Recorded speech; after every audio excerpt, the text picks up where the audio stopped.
Friends அனைவருக்கும் வணக்கம். என்னங்க டக்குன்னு நிஃப்டி வந்து ஆல் டைம் ஹைக்கு போயிருச்சு. நம்ம இதத்தான் சொல்லிக்கிட்டு இருந்தோம். கண்டிப்பா வந்து இந்த ஜனவரியில வந்து மேக்ஸிமம் போக சான்ஸ் இருக்கு அப்படின்னு. ஸோ அதே மாரி போயிட்டு இருக்கு. பட் என்னன்னா நமக்கு வந்து ஸ்மால் கேப், மிட் கேப்லாம் நேத்து வந்து ஒண்ணும் ரேலி இல்லாத மாரி இருந்தது. பட் இன்னைக்கு பாருங்க எல்லாமே நல்ல ஒரு ரேலி இருக்கு. இன்னுமே மிகப்பெரிய ரேலி வரும்னு எதிர்பார்க்கலாம். ஏன்னா நமக்கு வந்து லார்ஜ் கேப் ஆல்ரெடி நல்ல ஒரு 10% 15% வரைக்கும் மேல போயிருக்கு. ஸோ அதனால இதுக்கப்புறம் நமக்கு ஸ்மால் கேப், மிட் கேப்லாம் மேபி நல்லா வெடிக்கும்னு தான் நினைக்கலாம். மேபி நல்லா மேல போகும். மேபி கொஞ்சம் வெயிட் பண்ணி நீங்க வந்து விக்காம புல் ரன்ல பார்ட்டிசிபேட் பண்றது என்னோட ஒப்பீனியன். நான் இதுக்கப்புறம் எதுவுமே என்ன சொல்ல விக்கிற மாரி இல்ல. மேபி நெறைய ஃபோக்கஸ் பண்ணிக்கிட்டு தான் இருக்கேன். ஸோ இன்னைக்கு கூட ஒரு ஒரு ஸ்டாக்க வந்து ஃபோக்கஸ் பண்ணேன். பாலிமெட். ஸோ நம்ம வந்து டெலகிராம் சேனல் இருக்கவங்களுக்கு தெரியும். ஸோ அது எதுக்காக நான் ஃபோக்கஸ் பண்ணேன், அந்த ரீசன்லாம் நான் இந்த வீடியோல சொல்லிடுறேன். அதுக்கப்புறம் angel one, Senco gold, VMart, Kaynestech, Ather energy. So இந்த ஸ்டாக் பத்தியெல்லாம் நம்ம வந்து இந்த வீடியோல டீட்டெயில்டா பார்க்க போறோம். நிஃப்டி வந்து அடுத்த கட்டமா என்ன போகும்? ஒரு 500 பாயிண்ட்ஸ் மேல போகுமா அப்படின்னு தான் எதிர்பார்க்கிறேன் நானு. ஏன்னா அந்த அளவுக்கு சென்டிமெண்ட் புல்லிஷா இருக்கு மார்க்கெட்டுக்கு. பட் இன்னைக்கு என்ன ஆச்சுன்னு தெரியல. எஃப்ஐ வந்து லீவ் போட்டாங்களான்னு தெரியல. ஏன்னா மார்க்கெட்டை பெருசா மேல ஏத்திட்டு இருக்காங்க. ஸோ மேபி டாலருமே கொஞ்சம் பாசிட்டிவ் தான் இருக்கு. ஸோ அதை பத்திலாம் பார்த்துடலாம். பட் வீக் சென்டிமெண்ட்னா மேபி பிப்ரவரி வரைக்குமே நல்ல சென்டிமெண்ட் இருக்க சான்ஸ் இருக்கு. ஏன்னா இந்த பட்ஜெட் வந்து பட்ஜெட் மீட்டிங் இருக்குல்ல, யூனியன் பட்ஜெட். ஸோ அதனால கூட மேலே ஏறுறாங்க. இன்னொன்று யூஎஸ் இந்தியா ட்ரேட் டீல் இருக்கு. நிறைய ட்ரேட் டீல்ஸ் இன்னுமே டாக்ஸ்ல தான் போயிட்டு இருக்கு. நிறைய ஃபைனலைஸும் பண்ணி வச்சிருக்காங்க. ஸோ அதோட அவுட்கம் எல்லாம் இன்னும் வெளியில வரல. ஸோ அந்த ஒரு ரீசனை வச்சுக்கிட்டு கூட மேலே ஏறான்னு தெரியல. நமக்கு வந்து நீங்க பாருங்க, ஒரு 3 ரோடு இருக்கு. அதுல வந்து லார்ஜ் கேப் வந்து ஒரு ஸ்லோவா போகும். பட் ஸ்டெடியா இருக்கும். பட் மிடில்ல போறது வந்து ஒரு மிட் கேப்னு வச்சுக்கோங்க. அது வந்து எந்த பக்கம் வேணாலும் போய்க்கலாம். மேபி ஸ்மால் கேப்பாவும் போகலாம், லார்ஜ் கேப் போகலாம். பட் ஸ்மால் கேப் நம்ம மேக்ஸிமம் பார்க்கறது எல்லாமே மிட் கேப், ஸ்மால் கேப் தான். இன்னுமே மேக்ஸிமம் சொல்லணும்னா டீப்பா நம்ம பார்க்கறது மேக்ஸிமம் நம்ம குரூப்ல இருக்கவங்க ஸ்மால் கேப் தான் பார்க்கறாங்க. அதனால நல்ல புல் சென்டிமெண்ட் வந்துருச்சுன்னா அந்த அளவுக்கு ஹையஸ்டா போற ஸ்டாக் போற growth இருக்க கேட்டகரி வந்து எதுலயுமே கிடையாது. ஸோ அதனால வந்து புல் ரன்ல பார்ட்டிசிபேட் பண்ணுங்க. அதைத்தான் நான் சொல்ல வரேன். இன்னொன்னு, நீங்க இன்வெஸ்ட் பண்ணும்போது உங்களுக்கு வந்து ஆவரேஜ் பண்ண அமௌண்ட் வச்சுக்கோங்க. நீங்க வந்து கொஞ்சமாச்சும் அக்குமுலேஷன் பண்ணணும். ஏன்னா நீங்க வாங்கின உடனே எல்லா ஸ்டாக்குமே மேல போயிடாது. ஸோ அதனால கொஞ்சம் கொஞ்சமா நீங்க வந்து மேபி இப்போ ஒரு ரூ. 100 வாங்குறீங்க அப்படின்னா, ஒரு கொஞ்சம் கீழ போகும்போது அத வந்து அக்குமுலேஷன் பண்றதுக்காக கொஞ்சம் பெர்சன்டேஜ் அமௌண்ட்ட வந்து கீப் அப் பண்ணணும். நான் வந்து 50% வந்து நான் கையில வச்சிருப்பேன். பேலன்ஸ் 50 தான் நான் வந்து அதில இன்வெஸ்ட் பண்ணுவேன். ஸோ அந்த மாரி தான் நான் இப்போ வரைக்கும் சேஃபா இன்வெஸ்ட் பண்ணிட்டு இருக்கேன். சில டைம் வந்து இன்னைக்கு கூட நான் பாருங்க, இந்த லைலார்ட்ஸ் மெட்டல்லாம் கொஞ்சம் மேல இருக்கு.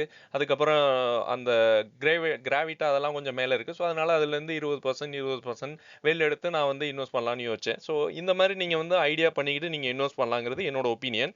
வாங்க வீடியோல போயிரலாம். ஸோ நம்ம வீடியோ பிடிச்சிருந்தா கண்டிப்பா லைக் பண்ணுங்க, கமெண்ட் பண்ணுங்க. மேபி எனக்கு தெரியல, ஹைப் வந்து டிசேபிள்டா இருக்கு. பட் ஒரு சில இன்வெஸ்டர் சொன்னாங்க வீடியோ ஹைப் எல்லாம் இப்போ வந்துருச்சு அப்படின்னு. தெரியல, இருந்தா கமெண்ட் பண்ணுங்க.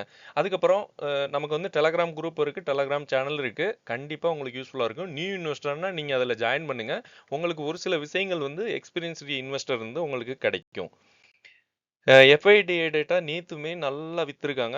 அதாவது வருஷத்தோட முதல் நாளே 3200 கோடி வித்திருக்காங்க. அந்த பெருமை எஃப்ஐஐக்கு தான் சேரும். பட் நேத்து பாருங்க, இவங்க வந்து டிக்ளைனா தான் இருக்கு. இருந்தாலும் மார்க்கெட் வந்து ஓரளவு பாசிட்டிவா தான் இருந்தது நேத்து க்ளோஸ் ஆனதுமே. பட் என்ன ரீசன் தெரியல. இவங்க வந்து நல்ல பாட்டம் பையிங் பண்றாங்களான்னு தெரியல. Bottom phishing. பட் டிஏ வந்து 1500 கோடி தான் வாங்கியிருக்காங்க. ஓவராலா பார்த்தீங்கன்னா நெகட்டிவா தான் க்ளோஸ் ஆயிருக்கணும். மேபி இன்னைக்கு பாசிட்டிவ் சென்டிமெண்ட், இதுக்கப்புறம் மண்டே வந்து எகெயின் ரெட் மண்டே வந்துருமோன்னு ஒரு பயமா இருக்கு. ஏன்னா எல்லா ஃப்ரைடே பாசிட்டிவ் வந்துச்சுன்னா மேபி மண்டே டியூஸ்டே வந்து ரெட்டா வர சான்ஸ் இருக்கு. இப்போ வரைக்கும் நம்ம பார்த்த ரீசன்ட் டைம்ல மார்க்கெட் வந்து பாருங்க, ஆல் டைம் ஹைக்கே போயிருச்சுங்க. 26,300 325 வரைக்குமே போயிட்டு இருக்கு. ஆல்ரெடி ஆல்மோஸ்ட் போயிட்டு இருக்கு. ஸோ அதை கிராஸ் பண்ணி மேலே போயிருந்தா நினைக்கிறேன். பட் இது வந்து நல்ல சென்டிமெண்ட் தான் லார்ஜ் கேப் செக்டார்ஸ்க்கு. ஸோ நமக்கு என்ன வேணும் அப்படின்னா, இன்னைக்கு ரொம்ப கவுந்த செக்டார்னா எஃப்எம்சிஜி தான் கவுந்திருக்கு. என்ன இதுனா ஐடிசி தான் மெயின். ஓகே, ஐடிசியில் இன்னுமே கீழே கிராஷ் ஆயிட்டு இருக்கு அந்த நியூஸ்னால. அதாவது அடிஷ்னல் அடிஷ்னல் அவங்க வந்து அமௌண்ட் டாரிஃப் போடுறாங்க. சாரி, அடிஷ்னல் அமௌண்ட் கேட்குறாங்கல்ல. ஸோ அதனால இது இது வந்து இதுவுமே பிப்ரவரி 1 வந்து நமக்கு அது கன்க்ளூட் ஆயிரும். இது எவ்வளோ தூரம் அவங்க பர்சன்டேஜ் அமௌண்ட் எக்ஸ்ட்ரா கேட்குறாங்க அந்த மாதிரி. ஸோ இதை வச்சுட்டு நம்ம வந்து மேபி நிறைய பேர் ஐடிசியில் இன்னைக்குமே பார்த்தாங்க, முதலீடு பண்ணாங்க. பட் எனக்கு வந்து நிறைய கம்பேரிசன் பார்த்தேன். ஸோ அதை பற்றி டீட்டெயிலாக இந்த வீடியோவில் பார்த்துடலாம். இன்னைக்கு வந்து நிப்டி ரியாலிட்டி வந்து ஒரு 1.4% வந்து மேலே ஏறி இருக்கு. அதுக்கப்புறம் நிப்டி ஆட்டோவுமே 1.3. இதெல்லாமே செக்டாருங்க. ஒரு ஒரு செக்டாரும் மேலே ஏற்றிட்டு இருக்காங்க. பாருங்க, மெட்டலுமே மேலே ஏறுது. பியூசி பேங்க், பப்ளிக் பேங்குமே மேலே ஏறிட்டு இருக்கு. நிப்டி 50 வந்து ஆல்மோஸ்ட் 0.5% இப்போ பாசிட்டிவ்ல தான் இருக்கு. ஸோ ஸ்மால் கேப்பு, அதுக்கப்புறம் மிட் கேப்பு எல்லாமே பாசிட்டிவ்ல தான் இருக்கு. ஸோ இது எல்லாமே இண்டெக்ஸ் வந்து கிரீன்ல தான் இருக்கு. ஸோ நமக்கு இன்னைக்கு நல்லா கீழே போனதுன்னா இந்த நம்ம சொல்லலாம், இந்த எலக்ட்ரானுமே இன்னைக்கு கீழே தான் இருந்தது. இந்த எஃப்எம்சிஜியில் இந்த சிகரெட் ரிலேட்டடான பிஸ்னஸ்க்கு இவங்க கொஞ்சம் அடிஷ்னலாக வரி விதிக்கிறதுனால கொஞ்சம் நெகட்டிவாக இருக்கு. பட் இது டெம்பரவரி தான். மேபி இதெல்லாம் டேக்கிள் பண்ணி ஐடிசி மேலே வர சான்ஸ் இருக்குன்னு நான் நினைக்கிறேன். பட் காட்ஃப்ரே வந்து கொஞ்சம் டவுட்டாக இருக்கு. அதையுமே நம்ம ரீசெண்டாக பேசியிருந்தோம். ரீசெண்ட் இல்லை, இன்னைக்கு நம்ம டெலகிராம்ல பேசியிருந்தோம். யூஎஸ் டாலருமே பாருங்க ஒரு 97.9 அந்த ரேஞ்சில் தான் இப்பயுமே ட்ரேட் ஆயிட்டு இருக்கு. ஸோ இது ஓவரால் ஓகே தான் சென்டிமெண்ட்டு. பார்க்கலாம் இதுக்கப்புறம் என்ன ஆகும் அப்படின்னு. ஏஞ்சல் ஒன் இந்த ஸ்டாக்கை பற்றி கேட்டிருந்தாங்க. ஆக்சுவலாக ஏஞ்சல் ஒன் வந்து நமக்கு விளையாட்டு காட்டிக்கிட்டு தாங்க இருக்குது. ஏஞ்சல் ஒன்னில் இப்போ நானுமே அந்த ஆப்பை தான் யூஸ் பண்ணிக்கிட்டு இருக்கேன். ஏஞ்சல் ஒன் வந்து நல்ல, எனக்கு வந்து யூசர் ஃப்ரெண்ட்லியாக இருக்குது. பட் ஒரு 2 வருஷமாக அந்த ப்ரைஸ் வந்து மேலேயும் கீழேயும் ஒரு ஒரு சின்ன சர்க்கியூட்டுக்குள்ளே தான் இருக்குது. இது வந்து ஒரு ஸ்டாக் புரோக்கிங் கம்பெனி தான், எல்லாருமே வச்சுட்டு இருக்கோம். 3 கோடிக்கு மேலே இந்த ரீட்டைல் இன்வெஸ்டர் வந்து இதை யூஸ் பண்ணிட்டு இருக்கதா சொல்கிறாங்க. இதில் வந்து mutual fund, IPO, equity trade எல்லாமே பண்ணிக்கலாம். ஸோ நல்ல ஒரு கம்பெனி தான். பட் பிரச்சனை என்னன்னா, ரீட்டைல் வந்து இன்க்ரீஸ் ஆகிறாங்க. இந்த ஸ்டாக் வந்து நிறைய பேர் வாங்குறாங்க. ப்ரொமோட்டர் வந்து டிக்ரீஸ் ஆகிறாங்க. எஃப்ஐ வந்து எக்ஸிட் ஆகிறாங்க. ஷேர் வந்து ரிடியூஸ் ஆகிட்டு இருக்கு. டெப்ட் பாருங்க, எவ்வளவு 1200 கோடியிலேருந்து 4400 கோடி வரைக்கும் கூடி இருக்கு. ஸோ இதெல்லாமே டெம்பரரியாக இந்த கம்பெனியில் நிறைய பிரச்சனைகள் இருக்கு. 2 வருஷமா ஒரு ஸ்டாக் வந்து ஒரே டைரக்ஷனில் மூவ் ஆயிட்டு இருக்கு. இந்தியாவில் வந்து ஸ்டாக் மார்க்கெட் பார்ட்டிசிபேஷன் அதிகமாக தான் வந்துகிட்டு இருக்காங்க. யங் இன்வெஸ்டர் நிறைய வர்றாங்க. ஸோ லாங் டேர்முக்கு இந்த செக்டார் வந்து நல்லா க்ரோத்தில் தான் இருக்கும். ஏன்னா நிறைய பேர் வந்து இப்போ இன்வெஸ்ட்மெண்ட் வர்றதை நானும் பார்க்குறேன். நம்ம சேனல்லையுமே நிறைய பேர் ஜாயின் பண்ணுறாங்க. ஸோ இதில் வந்து ரீசெண்டாக இஷ்யூஸ் இருக்குது. க்ளவுட் டேட்டா ப்ரீச் அப்படின்னு ஒரு நியூஸ் வந்திருக்கு. இவங்களோட டேட்டாஸ்லாம் வெளியில் போயிருக்கு அப்படின்னு. அதனால இன்வெஸ்டர் வந்து பேனிக் ஆகுறாங்க, செக்யூரிட்டி இல்லை இந்த கம்பெனிக்கு அப்படின்னு. ஸோ அது வந்து ரீசெண்டாக இஷ்யூ ஆனதுனால ப்ரைஸ் வந்து மேபி கீழே போகுதுன்னு நினைக்கிறேன். அதுக்கப்புறம் retail client addition, turn over இதெல்லாமே கொஞ்சம் கம்மியாக இருக்குது. அதுக்கப்புறம் காம்படிஷன் வந்து அதிகமாக தான் இருக்குது. மார்ஜின் ப்ரெஷர் இருக்குது இந்த கம்பெனிக்கு. ப்ரொமோட்டர் ஹோல்டிங் வந்து கொஞ்சம் செல் பண்ணிட்டு இருக்காங்க. அது வந்து கொஞ்சம் இஷ்யூ தான். பட் மேஜராக பிளட்ஜ் எதுவும் பண்ணலை. பட் இருந்தாலும் ப்ரொமோட்டர் வந்து 43% 2022 டிசம்பரில் இருந்தவங்க இப்போ எவ்வளோ இருக்காங்க, 28 தான் இருக்காங்க. ஸோ அது பெரிய பிரச்சனை தான். பப்ளிக் ஹோல்டிங் இன்க்ரீஸ் ஆகுது. லாங் டேர்ம் பர்ஸ்பெக்டிவ்ல நீங்கள் பார்க்கணுன்னா இந்த கம்பெனி வந்து நீங்கள் பார்க்கலாம். பட் கொஞ்சம் கன்சல்டேஷனில் இருக்குது. இன்னுமே நீங்கள் வந்து அதை என்ன ஹை ரிஸ்க்கு ஹை ரிவார்டு அந்த பேசிஸ் தான் நீங்கள் பார்க்குற மாதிரி இருக்கும். அடுத்து வந்து பாலிமேட் தாங்க இன்னைக்கு நான் ஃபோக்கஸ் பண்ணிட்டு தான் இருக்கேன். இந்த கம்பெனி வந்து மெடிக்கல் எக்யூப்மெண்ட் மேனுஃபேக்சர் சப்ளை இந்த இது செக்மெண்ட்ல இருக்குது. அதாவது ரீசெண்டாக இதில் வந்து ஜிஎஸ்டி பெனிஃபிட்ஸ்லாம் நியூஸ் வந்தது. ரீசெண்டாக இல்லைங்க, 6 மந்த்ஸ்க்கு மேலேயே ஆச்சு. ஸோ இவங்க வந்து சப்ளை எக்ஸ்போர்ட்டுக்கு வந்து மெஜாரிட்டியாக மெடிக்கல் எக்யூப்மெண்ட்ஸ் வந்து சப்ளை பண்ணுறதுல இவங்க தான் மெயின் இந்தியாவில். ஜிஎஸ்டி பெனிஃபிட்ஸ் வந்து ஆல்ரெடி இந்த கம்பெனிக்கு இருக்குது. அது ஒரு good news. US trade deal வந்து இன்னும் ஃபைனலைஸ் ஆகலை. மேபி அதுலேயுமே பாசிட்டிவ் வர சான்ஸ் இருக்குது. ஆக்சுவலாக இந்த கம்பெனி நான் ஃபோக்கஸ் பண்ணுறது நிறைய ரீசன் இருக்குது. யூனியன் பட்ஜெட்டு, பார்மா ரிலேட்டட் ஸ்டாக்ஸுக்கு வந்து கொஞ்சம் பூமாக இருக்கும் அப்படின்னு நான் எதிர்பார்க்குறேன். அதுக்கப்புறம் நல்ல ப்ரைஸ் வந்து நல்ல பாட்டமில் தான் இருக்குது. அதுக்கப்புறம் எக்ஸ்போர்ட் வந்து நிறைய கண்ட்ரீஸ்க்கு இவங்க தான் பண்ணிட்டு இருக்காங்க. 70% கண்ட்ரீஸ்க்கு வந்து இவங்க பண்ணிட்டு இருக்கதா சொல்கிறாங்க. அதுக்கப்புறம் நியூலாண்டு வந்து நான் கம்பேர் பண்ணேன். நான் வந்து 2 ஸ்டாக் தான் இதில் பார்த்துட்டு இருக்கேன், நியூலாண்டும் பார்லிமெண்ட்டும். ஸோ எனக்கு வந்து மெயினாக அதுக்கப்புறம் இன்னும் ஸ்டாக்ஸ் எல்லாம் இருக்கு, இல்லைலாம் சொல்லலை, நம்ம ஃபோக்கஸ் பண்ணி தான் இருக்கோம். ஸோ அதில் வந்து நம்ம நியூலாண்ட் வந்து கொஞ்சம் ப்ரைஸ் மேலே இருக்குது. பட் இது வந்து கொஞ்சம் 50% அந்த ரேஞ்சில் டவுனில் இருக்குது. இன்னைக்கு வந்து நான் நிறைய ஸ்டாக்ஸ் வந்து வாட்ச் பண்ணேன். ரெஃபெக்ஸ் இருக்குது, கைனஸ் இருக்குது, ஐடிசி இருக்குது, காட்ஃப்ரே இருக்குது. பட் இருந்தாலும் எனக்கு வந்து ஏதாச்சும் நல்லதாக ஃபோக்கஸ் பண்ணோம் அப்படின்னு தோணும்போது நமக்கு ஒன்று தோணும்ல. ஸோ அந்த மாதிரி தான் நம்ம வந்து பார்லிமெண்ட்டை இன்னைக்கு வந்து ஃபோக்கஸ் பண்ணியிருக்கோம். பார்க்கலாம் இது என்ன மாதிரி மேலே போகுமா, என்ன ஆகும் அப்படின்னு. இன்னுமே டைம் இருக்குல்ல, நம்ம டைம் கொடுத்தா மட்டும் தான். ஒரு பிஸ்னஸ்ன்னு ஆரம்பிச்சுட்டா நம்ம வந்து அதுக்கு கொஞ்சமாச்சு டைம் கொடுக்கணும். ஸோ அதை வந்து எல்லாருமே புரிஞ்சுக்கிட்டா தான் நல்லது. அதுதான், அதாவது நம்ம வந்து மென்டலாக ரெடி ஆகணும் ஷேர் மார்க்கெட்டுக்கு ஏற்ற மாதிரி. ஓகே இப்படித்தான் இருக்கும், அப்போ நம்ம வந்து கொஞ்சம் டைம் கொடுத்தா தான் அதுலேயும் ரிட்டர்ன்ஸ் கிடைக்கும். ஏன்னா ஒரே நாளில் உங்களுக்கு கோடீஸ்வரன்லாம் ஆயிட முடியாது. அது வந்து எல்லாருக்குமே தெரியும்னு நினைக்கிறேன். ஸோ அடுத்த கம்பெனி வந்து சென்கோ கோல்டு. இந்த கம்பெனியில் எஃப்ஐ வந்து இன்க்ரீஸ் ஆகுறாங்க. டெப்ட் வந்து இன்க்ரீஸ் ஆகுது. ஓகே, 1000 கோடி இருந்த டெப்ட் வந்து ஒரு 2400 கோடியா மாறி இருக்கு. ஸோ வேல்யூவேஷன் பிரகாரம் இந்த கம்பெனி வந்து ஒரு நல்ல வேல்யூவேஷன்ல தான் இருக்க மாதிரி எனக்கு தோணுது. சென்கோ கோல்டு வந்து டயர் 2 டயர் 3 சிட்டிஸ் வந்து ஃபோக்கஸ் பண்றாங்க. கோல்டு, டைமண்ட், ஜுவல்லரி இந்த சேல்ஸ்ல இவங்க பண்ணிட்டு இருக்காங்க. ஒரு ஒரு ஜுவல்லரி ரீட்டைலர் ஜுவல்லரி அப்படின்னு சொல்லிடலாம். இவங்க வந்து future expansion, lab growth diamond இதுல எல்லாம் என்ட்ரி ஆக போறதா சொல்றாங்க. ஸோ இது வந்து மேபி பாசிட்டிவா இருக்கும். பட் கோல்டு பிரைஸ் வந்து இப்போ ஹையா இருக்கு. ஸோ அதனால கஸ்டமர் வந்து நிறைய பேர் என்ன நிறைய காசு வேணும் இல்லை அதை வாங்குறதுக்கு, அதனால பையிங் வந்து கம்மி பண்றாங்க. அதனால டிமாண்ட் ப்ரெஷர் வந்து இவங்களுக்கு அதிகமாகுது. இது கொஞ்சம் இஷ்யூஸ் இருக்கு. மார்ஜின் வந்து கொஞ்சம் குறையும். இதனால நிறைய பேர் வாங்கினாதான் இவங்களுக்கு ப்ராஃபிட் வரும். அதனால கோல்டு எக்ஸ்பென்சிவா இருக்குது ஒரு பிரச்சனையா இருக்கு. ப்ராஃபிட் மார்ஜினை இவங்களுக்கு ரிடியூஸ் பண்ணும். அதுக்கப்புறம் செக்டார் சென்டிமெண்ட்டே வீக்கா இருக்குன்னு சொல்றாங்க. ஆக்சுவலா ஜுவல்லரி செக்டார் நிறைய ஆர்டர் போகல, யாராச்சும் வந்து வாங்கணும்ல. ஸோ அதனால கொஞ்சம் அண்டர் பெர்ஃபார்மிங்கா இருக்கு. ப்ரொமோட்டர் ஹோல்டிங் வந்து இந்த கம்பெனியில் வந்து நல்ல ஸ்டெபிளாக தான் இருக்காங்க. 64% இருக்காங்க. செப்டம்பர் 2023ல் ஒரு 68% இருந்தவங்க இப்போ 64. ஸோ நல்ல ஒரு ப்ரொமோட்டர் தான். லாங் டேர்மில் வந்து உங்களுக்கு வெட்டிங் ஃபெஸ்டிவல் டிமாண்ட்லாம் எப்படி இருந்தாலும் வரும். ஸோ என்னதான் இருந்தாலும் கோல்டு வந்து வாங்க தான் போகிறோம் எல்லாருமே. ஸோ அதனால வந்து இந்த கம்பெனி ஒரு நல்ல கம்பெனி தான். இப்போதைக்கு கொஞ்சம் கன்சல்டேஷன் ஜோனில் இருக்குது. நீங்கள் வந்து பார்க்க ஃபோக்கஸ் பண்ணீங்கன்னா மேபி நீங்கள் வாட்ச் லிஸ்ட்டில் ஆட் பண்ணி வச்சுக்கோங்க. மேபி டிமாண்ட் இது வந்து ஒரு டிமாண்ட் அண்ட் சப்ளை அந்த ரேஷியோல தான் இது வந்து ஒர்க் ஆகும். அதுக்கப்புறம் விமார்ட் இந்த கம்பெனி பத்தி கேட்டிருந்தாங்க. இந்த கம்பெனில வந்து ப்ரொமோட்டர் வந்து கொஞ்சம் கான்ஸ்டன்டா இருக்க மாதிரி எனக்கு தோணுது. பிரைஸ் ஏன் மூவ்மெண்ட்டாகவே இல்லை? பிரைஸ் வந்து ஒரு ஹை போகுது, அதுக்கப்புறம் லோ வருது. பட் பிரைஸ் வந்து மூவ்மெண்ட்டாக இல்லை. சேல்ஸ் வந்து ஓகே, சேல்ஸ் வந்து நல்லா தான் இருக்கு பாருங்க. 16%, 14%. ஒரு 3 இயர்ஸ்க்கு முன்னாடி கூட 25% கொடுத்துருக்காங்க சேல்ஸ்ல. பட் ப்ராஃபிட் தான் இல்லை. ஸோ இந்த கம்பெனியில் வந்து மார்ஜின் கொஞ்சம் பிரச்சனைகள் இருக்கு. இவங்களுக்கு ப்ராஃபிட் கொடுக்கறதுல இந்த கம்பெனி வந்து ஒரு வேல்யூ ஃபேஷன் ரீட்டைல் செயின் அந்த பிஸ்னஸ் பண்றாங்க. அஃபோர்டபுள் க்ளோத்திங், லைஃப் ஸ்டைல் ப்ராடக்ட்ஸில் கிளைண்ட்ஸ் வந்து middle and lower income group தான் இந்த கம்பெனிக்கு. அதாவது ஸ்மால் டவுன்ஸ் தான் ஃபோக்கஸ் பண்ணிட்டு இருக்காங்க இந்த கம்பெனி. பெரிய பெரிய டவுன்ஸ்லாம் பெரிய பெரிய பிளேயர்ஸ் இருக்காங்க. இது வந்து ஒரு சின்ன கம்பெனி, ஒரு 5500 கோடி மார்க்கெட் கேபிட்டல் இருக்கிற ஒரு கம்பெனி. ஸோ பியூ ரேஷியோ வச்சு பார்த்தீங்கன்னா பாருங்க, 55 இருக்கு. இண்டஸ்ட்ரி பி வந்து 45 இருக்கு. கரண்ட் இது கொஞ்சம் ஓவர் தான் இருக்கு. பட் இவங்களோட டெப்டெல்லாம் ஓரளவு நான் மாடரேட்டாக தான் இருக்கு பாருங்க. 900 கோடியிலிருந்து 800 கோடியா மாத்திருக்காங்க. அதே மாதிரி ப்ரொமோட்டர் நல்ல ப்ரொமோட்டர் தான். பப்ளிக் ஹோல்டிங் கொஞ்சம் கம்மியாக தான் இருக்கு. ஸோ இந்த கம்பெனி ஓவரால் நல்லா இருக்கு. பட் பிரைஸ் மட்டும் கிக்கப் ஆகலை. சிஏஜிஆர் பாருங்க. ஸோ இதில் வந்து அதாவது ஃபியூச்சர் வந்து நியூ ஸ்டோர்ஸ் வந்து ஓப்பன் பண்ணால் இது வந்து இன்னுமே க்ரோத் ஆகும். அதனால அதுக்கு பிளான் பண்ணிட்டு இருக்காங்க.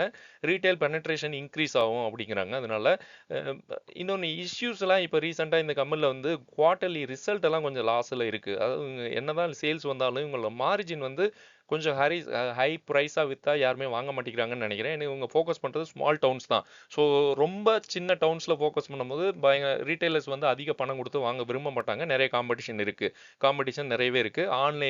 ஆன்லைன்லேயே இதை விட கம்மியாகவே ரேட் போடுறதுக்கெல்லாம் நிறைய கம்பெனிஸ் நம்ம இப்போ பார்த்துட்டு தான் இருக்கோம். ஸோ அதிலே கூட ஆர்டர் போட்டு வாங்குறாங்க. ஸோ கன்சியூமர் சென்டிமெண்ட் வந்து கொஞ்சம் கம்மி ஆகுது இந்த மாதிரி கடைகளுக்கு. ஸோ ப்ரொமோட்டர் ஹோல்டிங் வந்து 44%. எதுவும் ப்ளஸ் எதுவும் பண்ணல இப்போ வரைக்கும். ஸோ நல்லா தான் இருக்குது. ஷார்ட் டேர்மில் இது வீக்காக தான் இருக்குது. ஏன்னா ப்ரைஸ் வந்து ஃப்ளக்சுவேஷன் ஆகுது பாருங்க. 5 வருஷம் ரிட்டர்ன்ஸ் பார்த்தாலுமே 10% கொடுத்துருக்காங்க. லாங் டேர்மில் உங்களுக்கு இது தேவை அப்படின்னா நீங்கள் வந்து ப்ராஃபிட்டபிலிட்டி இந்த கம்பெனி இம்ப்ரூவ் பண்ணால் மேபி லாங் டேர்மில் நல்ல ஃபோக்கஸில் இருக்கும் இந்த கம்பெனி. அதுக்கப்புறம் கைனஸ் டெக்னாலஜி ஆக்சுவலாக ரீசெண்டாக இந்த கம்பெனியில் நியூஸ் வந்ததுங்க.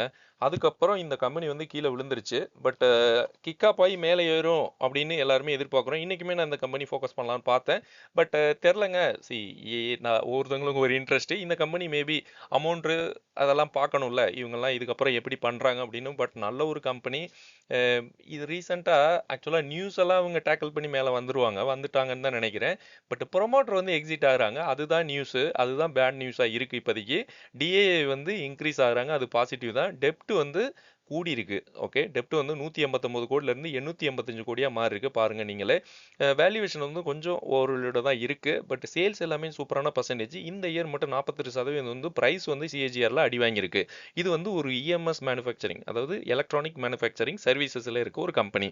யாரா இருக்குன்னா EV, automotive, defence, industrial electronics. So இதெல்லாம் யூனியன் பட்ஜெட்ல மேபி பாசிட்டிவ் நியூஸ் வந்துச்சுன்னா மேலே ஏறலைன்னா கூட அதுக்கப்புறம் கூட நீங்கள் வந்து ட்ரை பண்ணலாம். மேபி அண்டர் வேல்யூடாக மாறிடும். ஏன்னா எல்லா இஎம்எஸ் கம்பெனியும் மேலே போயிடுச்சு, இது மட்டும் மேலே போகலன்னா ஓகே. பட் நிறைய எல்லாமே இஎம்எஸோட லீடரே டிக்ஸான்னு நினைக்கிறேன், அதுவுமே கீழே தான் இருக்காங்க. ஸோ அதனால கொஞ்சம் வெயிட் பண்ணி கூட நீங்கள் வந்து பார்க்கலாம். கன்சிடர் பண்ணலாமா இல்லையா வேணாம் அப்படின்னு நீங்கள் வந்து பார்க்கலாம். இது வந்து கிளைண்ட்ஸ் வந்து லார்ஜ் ஓஇஎம் இவி எலக்ட்ரானிக் கம்பெனிஸ்க்கெல்லாம் இவங்க வந்து ஒரு அவங்க எல்லாமே கிளைண்ட்ஸாக இருக்காங்க. ஃபியூச்சர் growth வந்து make in India electronics EV boom வரும்னு சொல்கிறாங்க. மேக் இன் இந்தியா இந்தியாவில் தான் மேக் பண்ணணும் அப்படின்னு ஒரு ரூல் இருக்குல்ல, அந்த அந்த ஷெடியூலில் வந்து இந்த கம்பெனியும் இருக்குது. ஆர்டர் புக் வந்து இந்த கம்பெனிக்கு ரொம்ப ஸ்ட்ராங்காகவே இருக்குது. ஸோ இந்த கம்பெனியில் நிறைய பாசிட்டிவ் தான் இருக்குது. ரீசெண்டாக வந்த இஷ்யூ என்னென்னா, அதாவது 2-3 இஷ்யூ இருக்குது. 1.7% வந்து ப்ரொமோட்ரு, ஓகே, எம்டி அவர் அவர் வந்து அவரோட ஷேரை வந்து வித்திருக்காரு. ஸோ அது வந்து ஒரு சின்ன பிரச்சனையாக போயிட்டு இருக்கு. அதாவது ப்ரொமோட்டர் வந்து செல் பண்ணால் கம்பெனிக்கு வந்து இஷ்யூ தான். கார்ப்பரேட் கவர்னன்ஸ் கன்சர்ன் ஒன்று இருக்குது. ஒர்க்கிங் கேபிட்டல் டிஸ்க்ளோசர்ஸ், அதை இன்னும் இவங்க கிளியர் பண்ணலை. ஆக்சுவலாக கைனஸில் வந்து ஒரு இஷ்யூ இன்னுமே போயிட்டு இருக்கு. அவங்க இன்னுமே கிளியர் பண்ணலை. டிஸ்க்ளோசர் இவங்க காட்டுறதெல்லாம் கரெக்டாக இல்லை அப்படின்னு இந்த கொட்டாக்கு இவங்கெல்லாம் பிரச்சனை பண்ணாங்கல்ல. ஸோ அந்த மாதிரி இன்வெஸ்டர் காஷன். ஸோ இது வந்து அவங்க கரெக்டாக கொடுத்துட்டாங்கன்னா நல்லாயிருக்கும். இவங்க 2-3 தடவை அதே கொடுத்துட்டாங்க. கம்பெனி பேசாமலாம் இல்லை. பட் கொட்டாக் வந்து எகைன் இது இல்லை இது இல்லைன்னு சொல்லிட்டு இருக்காங்க. ஸோ ஓவரால் இஎம்எஸ் செக்டாரே கொஞ்சம் நெகட்டிவாக இப்போதைக்கு ஃப்ளக்சுவேஷனில் இருக்குது. ஸோ அது ஒரு பிரச்சனை. ப்ரொமோட்டர் ஹோல்டிங் வந்து 53% இருக்காங்க. நல்ல ப்ரொமோட்டர் தான். மேபி ப்ரொமோட்டர் செல் பண்ணால் மேபி ஃபியர் இன்னுமே அதாவது 53% இருந்தாங்க. 63 இருந்து 1.7% வந்து விற்றதில் கொஞ்சம் கிரியேட் ஆயிருக்கு இப்போதைக்கு பிரச்சனை. பட் 50%க்கு மேலே இருக்கிறது நல்லது தானே. ஷார்ட் டேர்மில் கொஞ்சம் இஷ்யூஸ் இருக்குது. லாங் டேர்மில் இது வந்து நல்ல growth ஸ்டாக் கேட்டகரியில் தான் இருக்குது. நம்மளும் ட்ராக் பண்ணிட்டு தான் இருக்கோம். ஐடிசி, இந்த ஸ்டாக்கை பற்றி பேசியே ஆகணும். ஆக்சுவலாக நிறைய பேர் இன்றைக்குமே நிறைய பேர் நம்ம குரூப்லேயுமே வாங்கியிருப்பாங்கன்னு நினைக்கிறேன். தெரிலங்க, நம்ம வந்து நிறைய ஸ்டாக்ஸை பார்த்துட்டு தான் இருக்கோம். இதுவுமே நல்ல ஒரு ஸ்டாக் தான். நல்ல ஒரு வேல்யூவேஷனில் இப்போதைக்கு வந்துருச்சு. நல்ல 3.7% வந்து டிவிடெண்ட் கொடுத்துட்ருக்காங்க. இந்த கம்பெனியில் ரீசெண்டாக வந்து எக்ஸஸ் டியூட்டி வந்து இவங்க போடுறதா சொல்லியிருக்காங்க. மேபி அது வந்து February 1 அமலுக்கு வரும். இது ஐடிசியை பற்றி இன்னுமே டீட்டெயில்டாக நேற்று வீடியோவில் பேசியிருக்கோம். எவ்வளோ சிகரெட்டுக்கு எவ்வளோ அமௌண்ட் போடுவாங்க அப்படின்னு. உங்களுக்கு டைம் இருந்தால் அந்த நேற்று இருந்த வீடியோவை பாருங்கள். ஸோ அதில் வந்து இன்னுமே கிளியராக பேசியிருப்போம் ஐடிசி வந்து எப்படி இருக்கும் அப்படின்னு. பட் இவங்க வந்து என்கிட்ட கேட்டால் இந்த எக்ஸஸ் டியூட்டி எல்லாம் இவங்க வந்து டேக்கிள் பண்ணி முன்னாடி வந்துருவாங்கன்னு தான் என்னோட ஒப்பீனியன். எதுக்காகனா இவங்களுக்கு இந்த பிஸ்னஸ் மட்டும் கிடையாது. இவங்களுக்கு பேப்பர் இருக்குது, ஹோட்டல் இருக்குது, அக்ரி, இந்த மாதிரி நிறைய டைவர்சிஃபை பண்ணி வச்சுருக்காங்க. ஸோ இவங்க வந்து இன்னொன்று மாஸ் கன்சம்ஷன் மார்க்கெட் இந்த இந்தியாவில் வந்து பேன் இந்தியா ப்ரெசன்ஸில் இருக்காங்க. ஐடிசி தான் பெரிய கம்பெனி சிகரெட்டு உற்பத்தியில். ஸோ அதனால் இவங்க வந்து எப்போ இருந்தாலும் growth வந்து ஸ்டெடியாக தான் இருக்கும். எப்போ இருந்தாலும் முன்னாடி வர சான்ஸ் இருக்குது. பட் growth வந்து கொஞ்சம் ஸ்லோவாக இருந்தாலும் லாங் டேர்மில் நீங்கள் பார்த்தீங்கன்னா நல்ல ஒரு ப்ராஃபிட்டபிள் ஒரு டிஃபென்சிவ் ஸ்டாக்காக இருக்கும் இந்த செக்டார்லங்கிறது என்னோட ஒப்பீனியன்.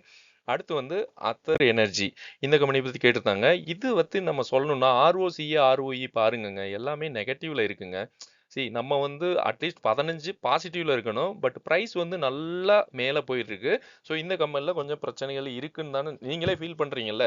ஆக்சுவலாக நம்ம ஒரு கம்பெனியை பற்றி பார்க்கும்போது இந்த பேசிக் வேல்யூவேஷன் நம்ம பண்ணணும். ஒரு மார்க்கெட் கேபிட்டல் 10,000 கோடிக்கு மேலே இருக்கா, கரண்ட் ப்ரைஸு, அதுக்கப்புறம் ஃபேஸ் வேல்யூ, இன்ட்ரெஸ்டிங் வேல்யூ எவ்வளோ இருக்குது, டெப்ட் ஈக்விட்டி எவ்வளோ இருக்குது, பிஜி ரேஷியோ, இதெல்லாம் அதாவது நார்மலாக நமக்கு தெரிய வேண்டியது. அதுக்கப்புறம் தான் இன்னுமே கம்பெனியோட கட்டமைப்பு, கம்பெனி பிஸ்னஸ் எப்படி இருக்குது, டிமாண்ட் இருக்குமோ அதெல்லாம் பார்க்குறது. ப்ரொமோட்டர் ஹோல்டிங் 41% இருக்காங்க. பப்ளிக் ஹோல்டிங் 11% தான், ஓகே தான். அன்பிளச்டு ப்ரொமோட்டர் வந்து 41%. இவங்க பிளச் எதுவும் பண்ணல. பட் இவங்களோட டெப்ட் பாருங்க, 365 கோடியாக இருந்தது 430 கோடியாக மாறி இருக்கு. பட் இவங்க வந்து ஸ்மால் கேப் 28,000 கோடி மார்க்கெட் எப்படி இருக்கு. பேலன்ஸ் எல்லாமே ஓகே ஆனாலும் எனக்கு வந்து ஆர்ஓசி ஆர்ஓஇ வந்து நெகட்டிவாக இருக்குது. ஸோ இது வந்து ஒரு எலக்ட்ரிக் 2 வீலர் மேக்கர் அப்படின்னு சொல்லிக்கலாம். அத்தர் எனர்ஜினா இவங்க வந்து டிசைன், மேனுஃபேக்சர் இதெல்லாமே செல் பண்ணுறாங்க கம்பெனிக்கு. பாப்புலர் மாடல்னா அத்தர் 450X, அத்தர் ரிட்ஸா அப்படிங்கிறாங்க. ஸோ இந்த மாடல் தான் இப்போதைக்கு பாப்புலராக இருக்குது. இவங்களோட பார்ட்னர்ஷிப்னா ஹீரோ மோட்டார் காப், அந்த மேஜர் ஆட்டோ பிளேயருக்கு வந்து சப்ளை செயின் இவங்கள்ட்ட இருக்குது. ஸோ இவங்களோட பார்ட்னர்ஷிப் வச்சுருக்காங்க. இவி பெனட்ரேஷன் வந்து இன்க்ரீஸ் ஆகுது. எப்படி இருந்தாலும் 2 வீலர் டிமாண்ட் வந்து ரேபிடாக இந்தியாவில் இருக்கும். அதுவுமே ஈவிக்கு போனால் இன்னுமே டிமாண்ட் இருக்கும். சக்ஸஸ் ஸ்டோரியும் இவங்களுக்கு கொஞ்சம் இருக்குதான். ரீசன்ட் குவார்ட்டரில் ஸ்ட்ராங் growth இருந்திருக்கு. வால்யூமும் நல்லா 77% வந்து இன்க்ரீஸ் ஆயிருக்கு அப்படிங்கிறாங்க. கெப்பாசிட்டி எக்ஸ்பான்ஷனையும் இவங்க பண்ணிட்டு இருக்காங்க. நியூ ப்ரொடக்ஷன் பிளான்ஸ் எல்லாமே இன்வெஸ்ட் பண்ணி அதை வந்து எக்ஸ்பேண்ட் பண்ணுறாங்க. ஸோ அதனால் இவங்களுக்கு நிறைய ஆர்டர்ஸ் வர சான்ஸ் இருக்குது. ஆக்சுவலாக இதில் வந்து காம்படிஷன் சொன்னீங்கன்னா ஓலா, டிவிஎஸ், பஜாஜ் போன்ற கம்பெனிகள் வந்து நல்ல காம்படிஷனில் இருக்குது இவங்களுக்கு. பட் இவங்க வந்து ஒரு 28,000 கோடி மார்க்கெட் கேபிட்டல் வச்சுட்டு நல்ல ஒரு பிளேயராக தான் இருக்காங்க. ஹெச்எஸ்பிசி ரீசெண்டாக அனலிஸ்ட் ஹெச்எஸ்பிசி வந்து ப்ரைஸ் வந்து இனிமேல போகும் அப்படின்னு சொல்லியிருக்காங்க. மேஜர் ஷேர் ஹோல்டர் வந்து ஹீரோ மோட்டார் காப் தான். 40% இவங்களோட ஸ்டாக் வந்து வச்சிருக்காங்க. லாங் டேர்முக்கு இந்த கம்பெனி நல்ல கம்பெனி தான். ஷார்ட் டேர்மில் வந்து ப்ரைஸ் ஆல்ரெடி மேலே இருக்குது. நீங்கள் ப்ரைஸை பார்த்தாலே தெரியும். 5 சார்ட் வச்சிருக்க மாதிரி 144% ப்ரைஸ் மேலே போயிருக்கு. பட் இருந்தாலும் ப்ரைஸ் வந்து இப்போதைக்கு மேலே இருக்குது. ஸோ அது நீங்கள் தான் திங்க் பண்ணணும் என்ன பண்ணலாம் அப்படின்னு. ஓகே ஃப்ரெண்ட்ஸ், அடுத்த வீடியோவில் பார்க்கலாம். நன்றி.